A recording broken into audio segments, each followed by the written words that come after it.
Are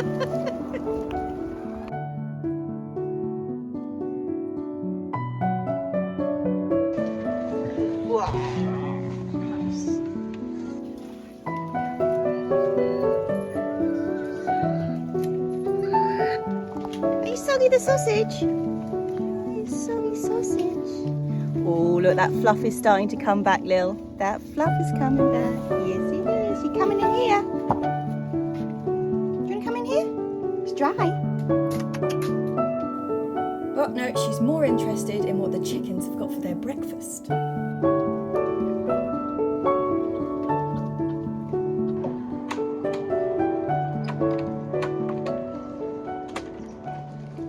It's soggy, Lil. It is, it's soggy. Last week, chaps, we ended the video with big threats of frost and super dipping temperatures. Well, it never happened. Yep, everything that we said goodbye to last week is still growing strong. But it was, yeah, instead of the frost and the cold temperatures, we got down to about 5, which obviously isn't frosty. And it's just been like this for days on end. Yeah, but I've got some indoor jobs to do today, luckily.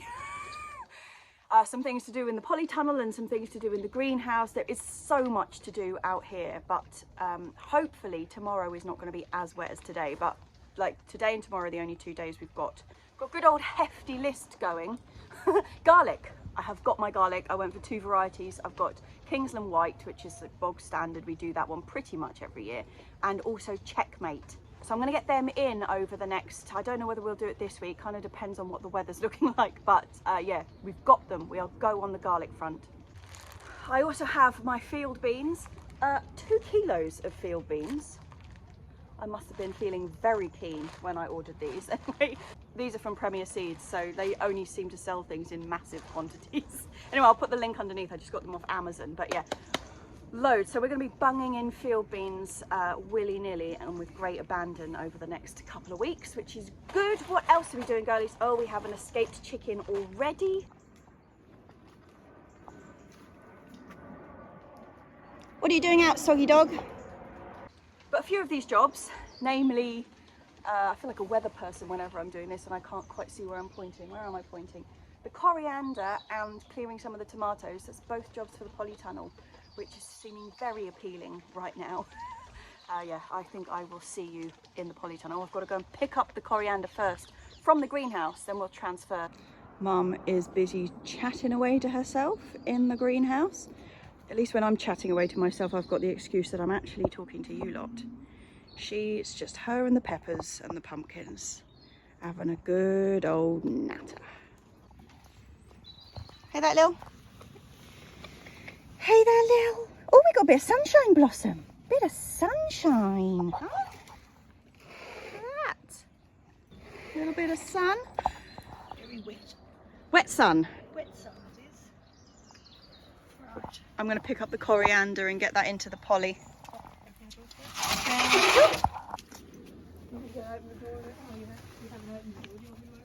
I'll go and do it, it's alright.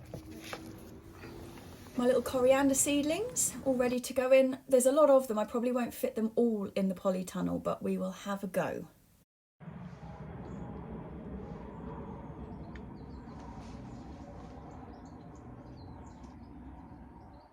Sorry.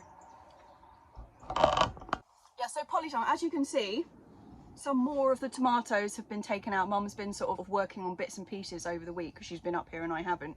And some of those tomatoes at the back there, you remember I harvested a load of them last week that weren't ripe, but we were going to ripen them at home. Well, everything that was stripped off and that there was nothing else coming, she's just whipped out. So they are all in the compost heap. And slowly we're getting more and more space in here to start putting bits and pieces in, and I'm going to get the coriander in now. I'm pleased to say, actually, after years and years of not being able to grow coriander for love nor money, we seem to have cracked it, actually, and that is for spring sowings. We've cracked it anyway, and that's growing them under the Enviromesh box that the carrots are grown under. We grow the carrots under there to protect them from the carrot root fly, but it seems to work absolute wonders for the coriander, because you know when you buy a bunch of coriander in the shop and it's this beautiful big lush plume of sort of soft growth, every time we grew coriander, when we got any kind of size from it, it was so gnarly and tough and bitter that you didn't really want to use it.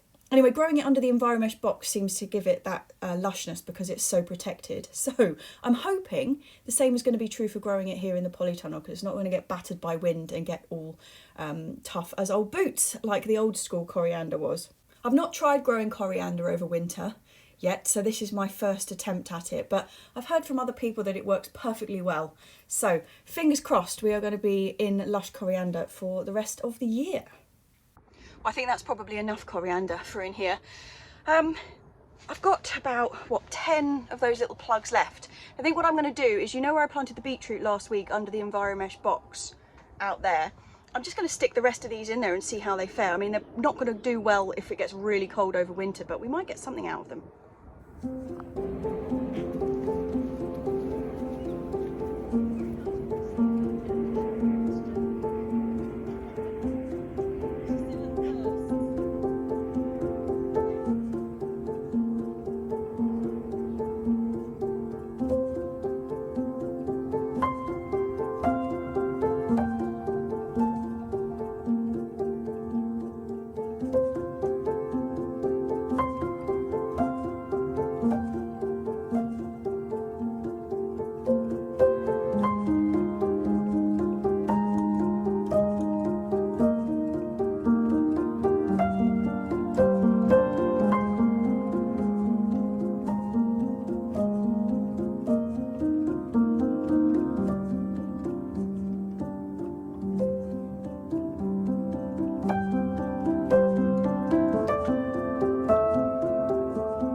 Lovely. Next on the list, God, the sun's looking beautiful now. Okay, that's all the coriander found a home for. Next thing up, although we didn't get the frost and a lot of the things that I thought would be kaput are still looking lovely, what isn't looking lovely are the dwarf French beans. So we're going to whip them out now, and there are actually loads of beans on there, and instead of just chucking the whole lot in the compost, we will strip the beans off. We will strip them off. I actually have a recipe for a bit sad French beans. So normally French beans you cook really quickly, but there's a recipe in the Frankie Seeds cookbook that's for really slow cooked beans with like carrots and celery, and it's absolutely delicious. So that's what they are probably destined for. Ready to pick beans, Mum? Good.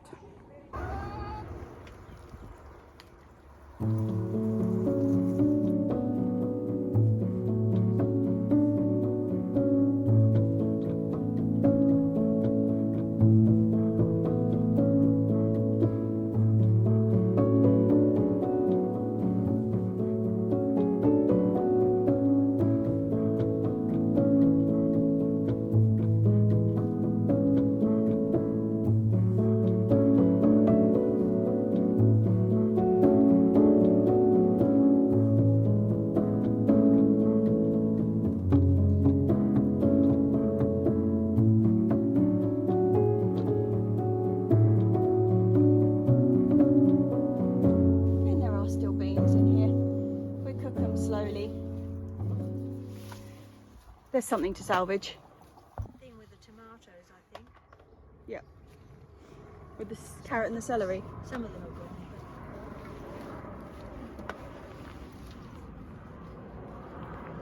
Okay, I'm going to leave Mum picking beans off those sad looking plants. So I'm going to use these sticks now to go and tie up the minutina because it's growing like crazy, but it's proper wobbly.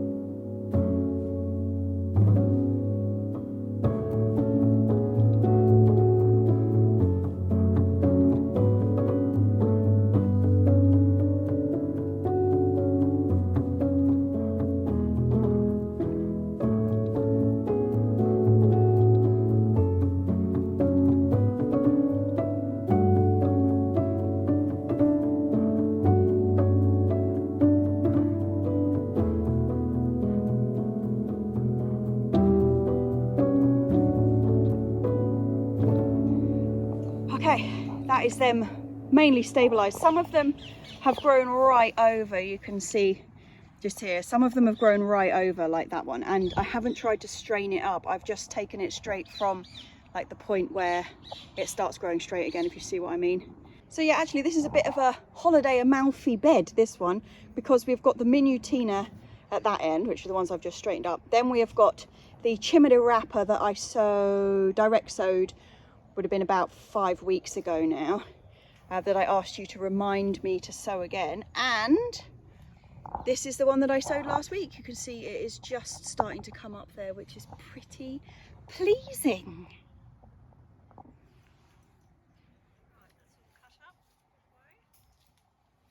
Lovely. They're all looking good, standing up nice and straight. Hey, sausage. Hey, sausage. Hey, sausage.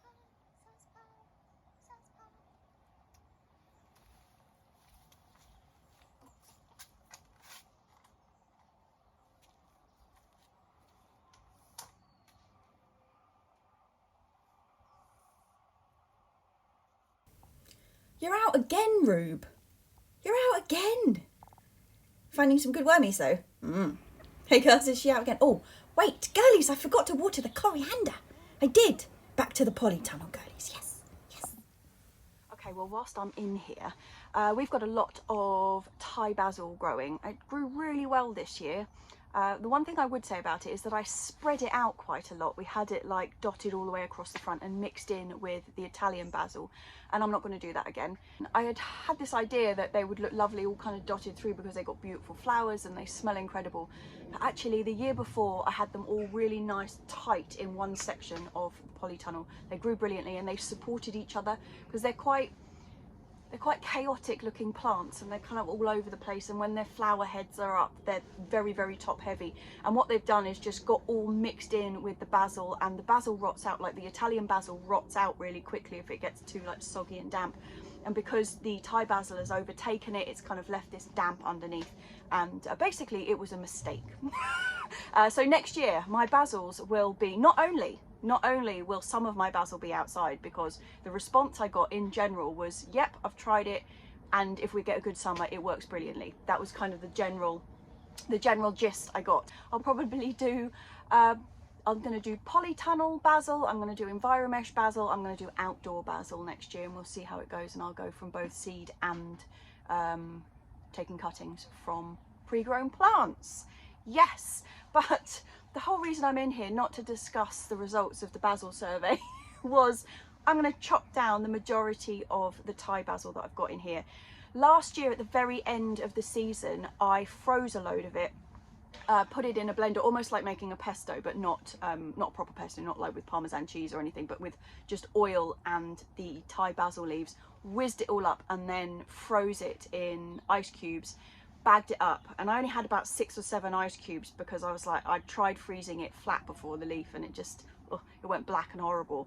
Anyway, this worked an absolute treat and I used them all really quickly, so I'm going to haircut a lot of this before they get got by the cold weather and do the same again. God, that was a bit of a ramble, sorry. All I'm trying to say is I'm going to chop down some of my Thai basil.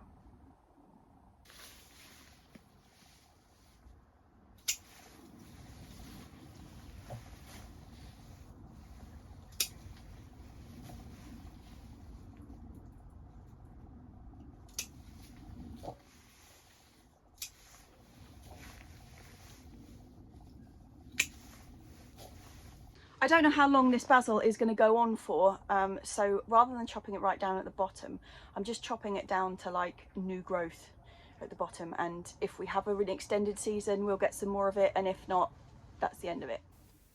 Another reason not to dot my Thai basil through my chilies and peppers next year is, can you see how similar the leaf shape is? So where I'm chopping back is the Thai basil, but all of those slightly taller plants behind are all pepper and chili plants, and the leaf shape is so similar. I'm definitely going to keep them well separated next year so I can see what is what in here. Hopefully, like normally the chilies and the peppers would be about a foot taller than the basil, but this year it seems they were so poor they're not. So they've all got a bit confused in together.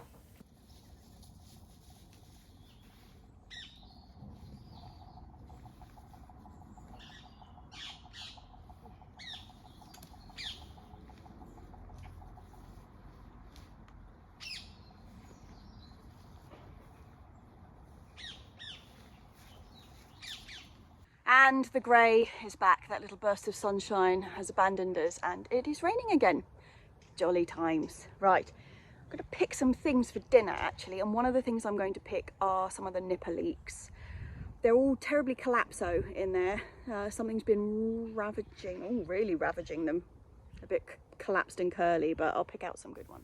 It's a bit of a shame. I've had them covered up with this cage, but the other side of the cage has been blocked by the bean arch. And when the beans were in full leaf, it kind of blocked it off, but the beans have died back. And so something has just scurried straight underneath and squashed all my leeks down.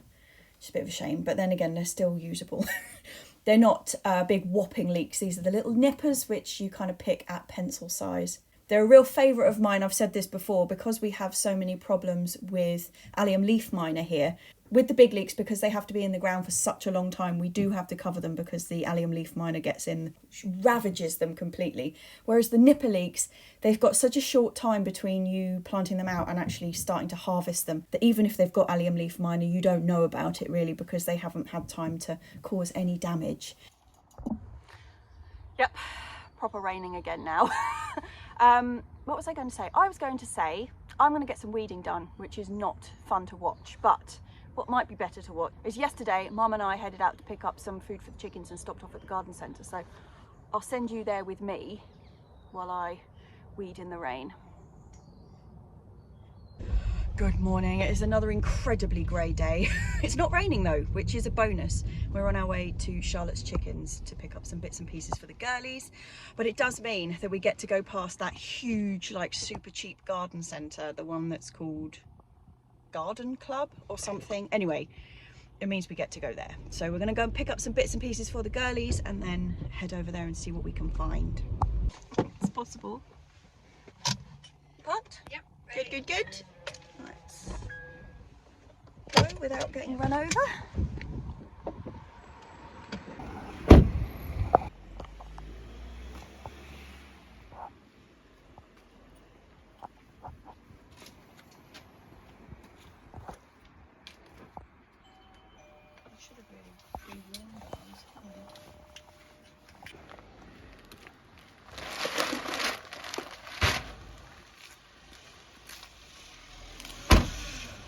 One job done, okay.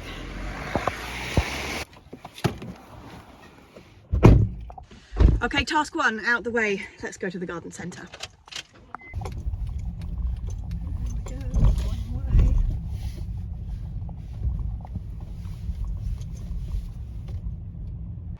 Oh, let's go.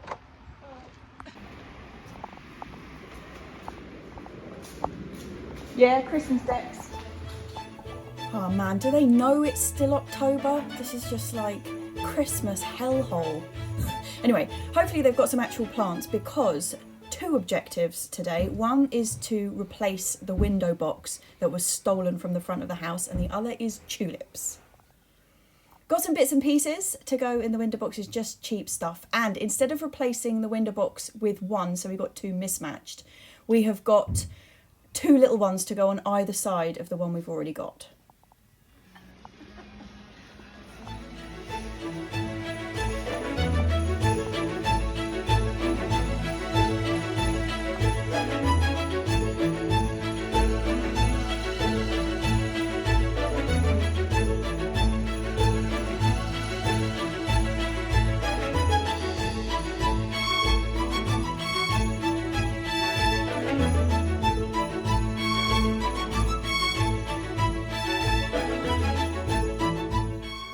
Tulips! Well, hey, right, let's hope these have got some better information on them than what was at Hilliers. So firstly, yes, the back is covered in information. I mean, don't eat them, that's fairly obvious. But what we're really interested in is the type of tulip that they are, because we're after ones that have got at least a chance of naturalising and coming back every year, and the types that we're after. So this is a Triumph tulip, says it nice and clearly on the front of the packet, which is important. God, there's some absolute beauties here, but the ones we're after, so Forestiana is one, Triumph is another, Gregii, and also the Darwin, and Kaufmania, if I can find any of those. Those are the ones that have got a better chance of just coming back every year and us not having to replace the bulbs. So now it's just a case of choosing, and I love this one. And they look stunning because Mum wants them for cut, and they're super tall, those white ones. So I think we're going to get those. And a mixed pinks. And I'm really keen on these, but I'm going for all pink. Yeah, I'm sorry, I'm going to get these ones too. You're going to take those ones Yeah, too? we'll get these three. Yeah, there's quite a lot of those. You can put some in the back garden if we can. Should I put them in pots? Yeah. Let's get these ones. Where was the Queen of the Night? Was here. There's, yeah, it's just down there. And this was fine.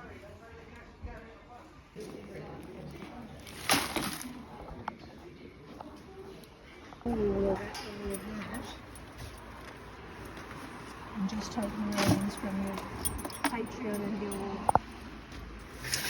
whatever it is you should do. Can you stop talking about tax just while I put this in?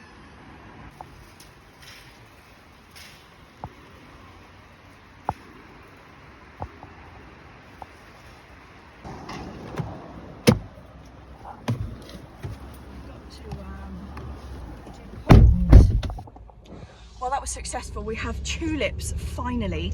So, you know, I often get comments in the video which is like, oh, can I rent your mum out to come and do some weeding on my allotment, which is all very well and good. That's one business model I'm thinking about.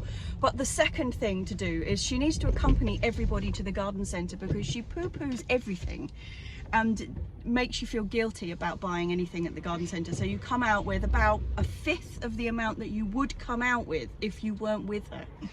So I'm going to also rent her out for garden centre supervision because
oh, you can't not love cheery little violas in the autumn. They're so pretty. They are so pretty. Right, well now we've got 3 window boxes for somebody to come along and steal. Hello. Pretty bunny rabbit. Pretty bunny rabbit. Here goes. Here goes. Hey, I've got to lift that cage off, girlie. I have. Got to lift that cage off. Oh, look at that. You're getting all your fluff back. You are. Winter fluff is incoming. It is. Look, you're going to get your pantaloons on soon. I can see. Yeah. Okay, weeding done. Weather is getting worse. See you tomorrow. Good news about the tulips though, huh? Yes. Just got to get the girlies in, but unfortunately it's not just Rube out at the moment. We have an extra escapee. Just stop it. You'd be allowed to go out if you didn't behave like a willy when it was time to go in. Go. You see, this is how it's done. Hey Ruby, are you going to demonstrate? There we go. She's a smart little sausage. She is, yes. And then, as if by magic, the next day, it's blue skies. Look at that gloriousness. Unfortunately, we're in the shade, but still, it's blue sky. The forecast is not nailing it at the moment, I can tell you, but right, we are going to get on with some field beans today. I've got a little bit of clearing to do. I think there's 3 beds or 3 half beds at least that I want to get the field beans in, and then one of the beds that had one of the butternut squash in has got calendula all up one side, which has already dropped most of its seed in that end, so it'll be like a calendula seed bed for next year, so we should get loads to transplant from that patch. I'm just going to put a load of field beans in there for the moment. So yeah, bit of clearing, bit of field bean planting in the sunshine. Although having said that, it is like 3:15 and I will be looking at other allotments in the sunshine. Right, let's get some field beans on the go.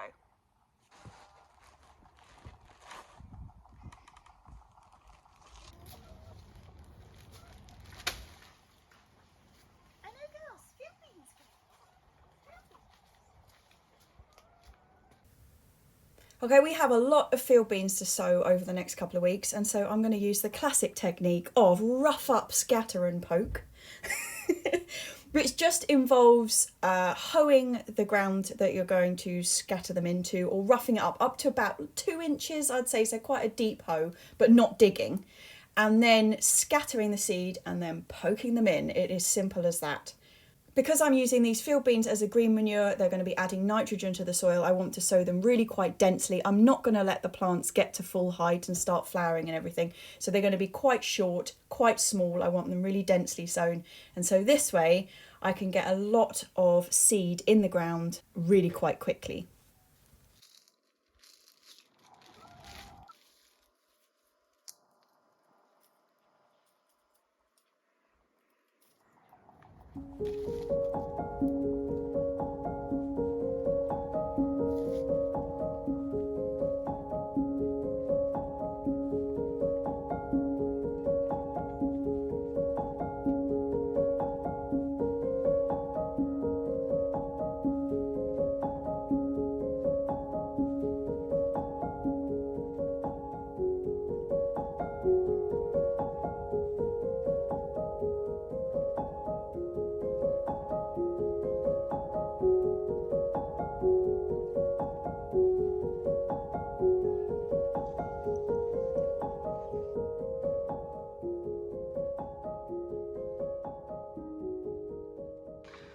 First set of field beans are in for the year. So I mentioned last week that there was a couple of videos related to field beans and green manure in general around and about, but I also remembered that when I was writing a blog I did actually write about green manure and field beans specifically, so I will link that at the bottom of the video.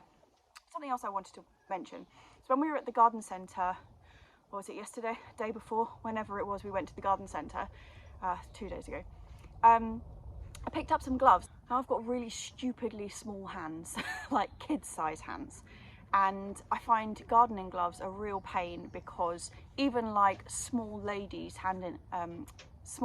gardening gloves, like you've got all this excess and they're just like wearing 2 like big flippers. Well, these chaps, it used to be that you could never get decent kids gardening gloves, like they were just, you know, just like cotton gloves, which is completely useless in the garden. But they now do these ones, and I'll put the link to them underneath as well, because these are an absolute game changer for the small hand brigade. Right, I've only got about 10 more beds of these to put in.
have really roughed the soil up to plant things like that.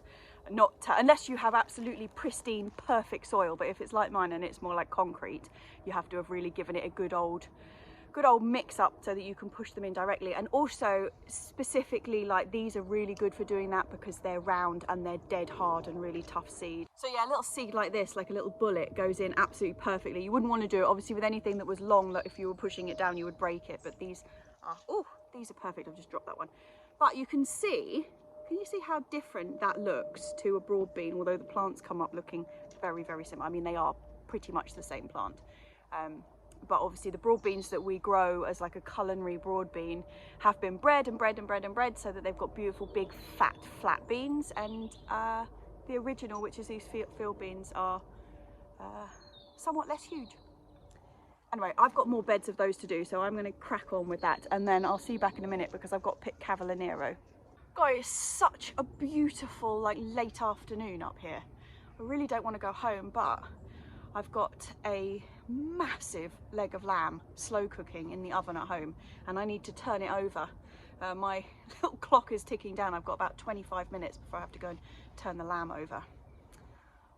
Hence the picking of the Cavallonero, because that's what we're having with it. Cavallonero, Greek gigantes, and slow roasted lamb. Absolutely delicious. But I need to get the Cavallonero.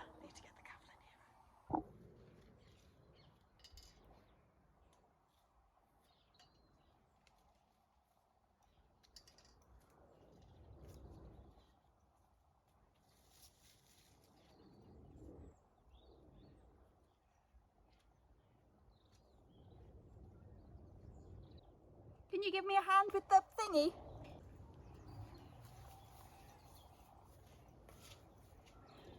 If we stick it over this one. Just put it over the top there or over there?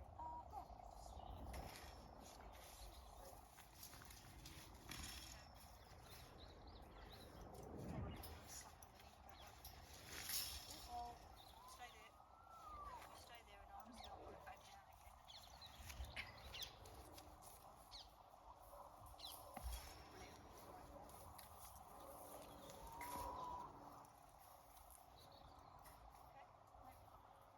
That one now. Just don't walk into this. Hook it in, just leave it hanging. Okay. Stop.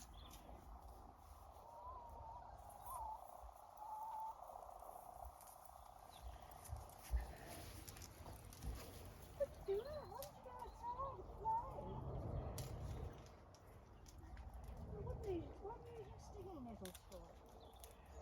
Sorry? I said she's eating stinging nettles. Ruby's eating silly. Do you think she's hinting?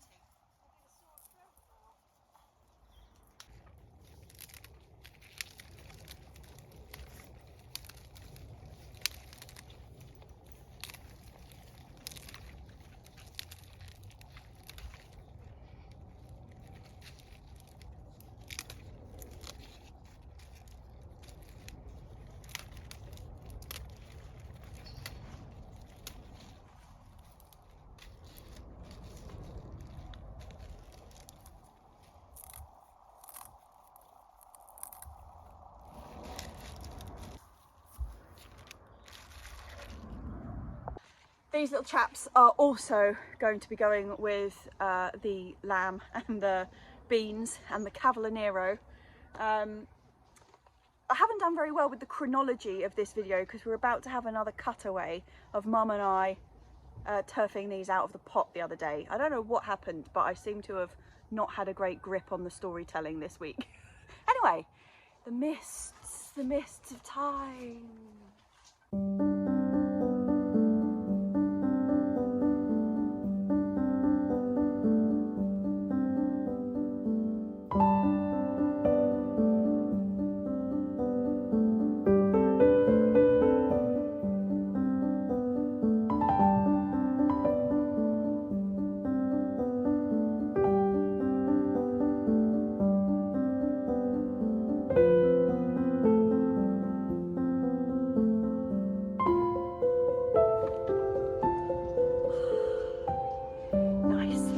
Spurs pink for dinner tonight. Oh, that's a fat worm in there.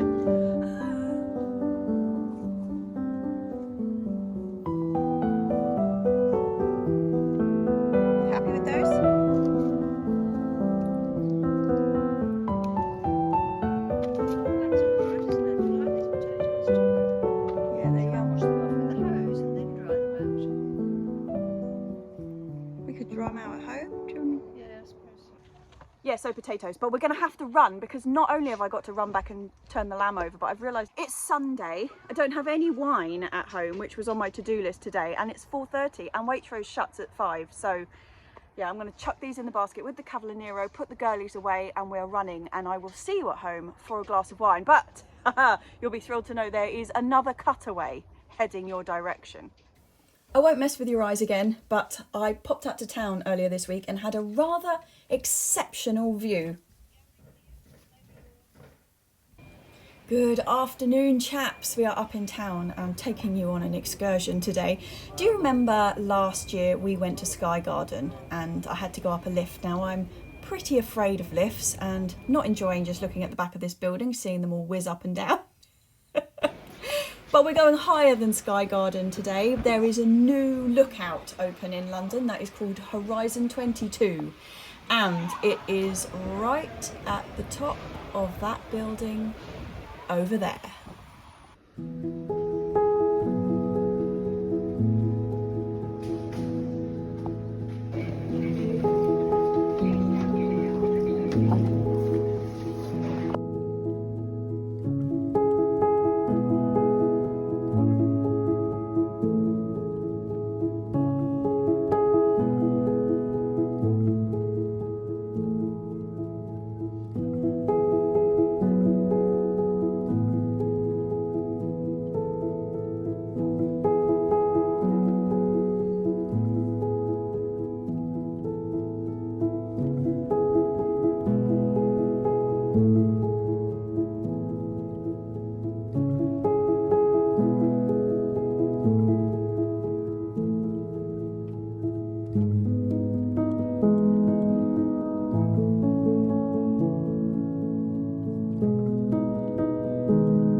Yes, girls, I know.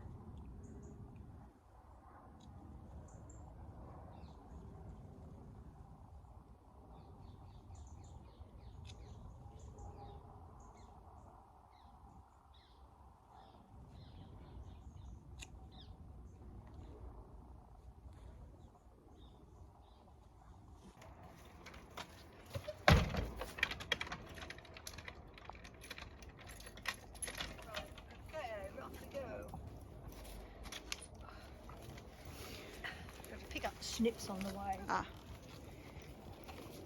See you later, girlies. See you later, whirly, whirly, whirly, whirlies. See you later. Cheers, chaps. As you can see, I made it to the supermarket. I have also turned over the lamb. It smells amazing. In fact, the whole house smells amazing. It's been cooking for 7 hours. Well, it will be by the time I get it out. It's been on about 6 at the moment, but God, it smells amazing.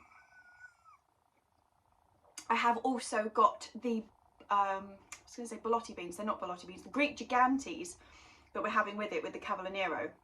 Now, this was on Instagram, so if you follow me on Instagram, you will have seen it. But so I've said this before, like how I store the Greek gigantes and the ballotti beans is I let them paper dry on the plants, then I pick them off, and then I depod them, or mum depods them normally.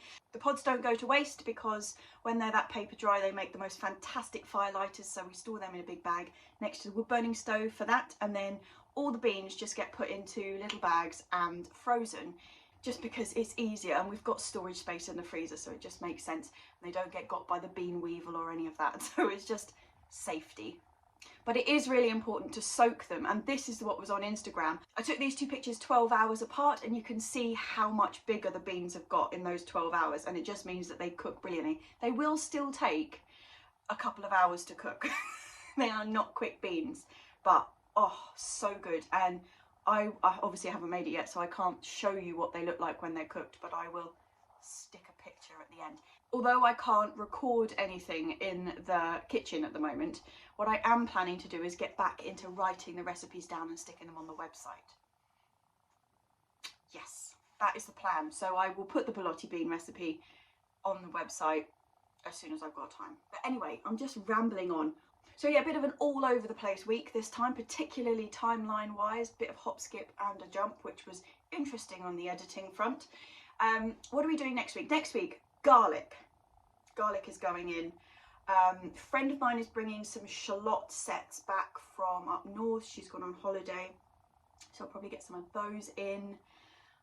The chicken house, if we have a couple of dry days when it's not windy, we will stick a new tarpaulin on top of the chicken house, because I noticed with all this wet weather we've had, there's a couple of drips. I mean, they're not wet inside their house is completely dry, like the bit that they sleep in, but just their yard has got a few like drip holes in it, so we need to replace that before winter properly sets in.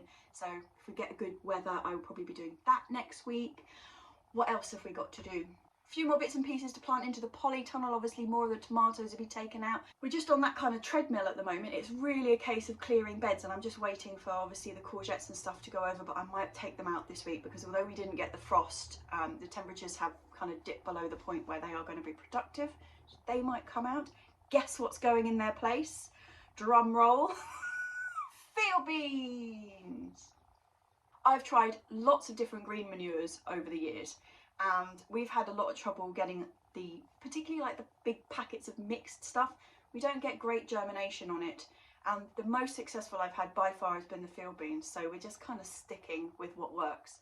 And you really do notice a difference with the beds that have had the field beans in and ones that haven't, so like that leads me to think excellent. So yeah, we are on the field bean treadmill at the moment. But yeah, another long video, chaps. I'm going to say cheers to the people that you see listed at the end of this video. They are my patrons, and they are entirely responsible for keeping this vlog going, and also cheers to everybody else who watches week in, week out. I hope we have some good weather on the way, or at least some blue skies. Cheers, chaps.